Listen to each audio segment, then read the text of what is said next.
Hey guys, Chris from Flow Brackets. Today we're working with a Japanese import A90 Supra, and we're going to help you get rid of this Japanese style box and shrink it down to something a bit smaller. Let's get into it. So in Australia, there are actually two versions of the A90 Supra. You've got the Australian delivered version you just buy from Toyota in Australia, and this is the Japanese import. So both cars have the same problem. They have an oversized box in different sizes. We're going to focus on the Japanese import. This is the delete kit to suit this. If you have the Australian version that has the wider European box, we have a different part for that, and I'll link to that in the video.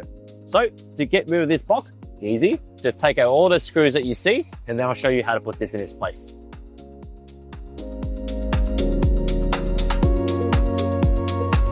To take this box off, all you're going to do is take out 3 Phillips head screws, one in the center and 2 on each side.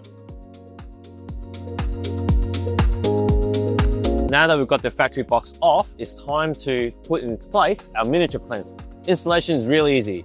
There's already little locators behind the product, which will locate with the factory holes. Just click this in place. The middle hole utilizes the factory mounting point. You do need to drill 2 new holes, and I'll show you how to do that. All you're going to do is once the part is lined up, just mark out the holes against the plinth. Just use a little Sharpie. I've just got a black Sharpie here. Mark out the hole, take it off, and pre-drill it with a very small drill bit. I'm using a 2.5, a 3mm is also okay. Once you've had your holes pre-drilled, just remount the part. It'll fit really snug, and then put your screws in.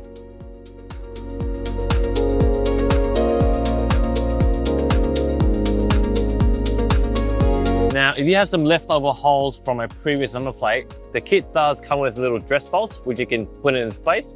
If you want to, you can paint these to color match the car.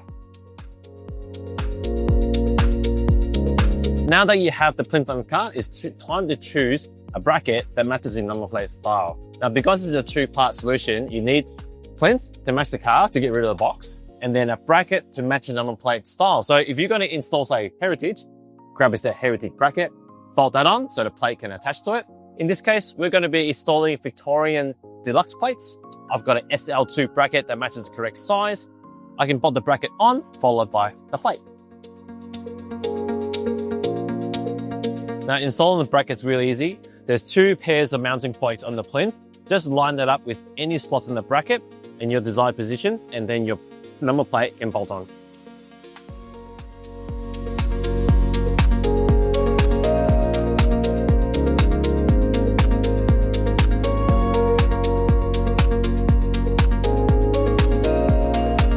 And that's how you get rid of the big, ugly Japanese import mounting box on the front of the car and get a nice, clean, floating look like this. Now, there's 2 things to remember.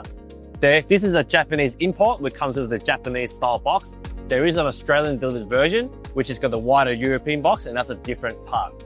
Second thing, you do need 2 parts to complete this look. One, you need a plinth that matches the car, and a bracket that matches your number plate to complete this floating look.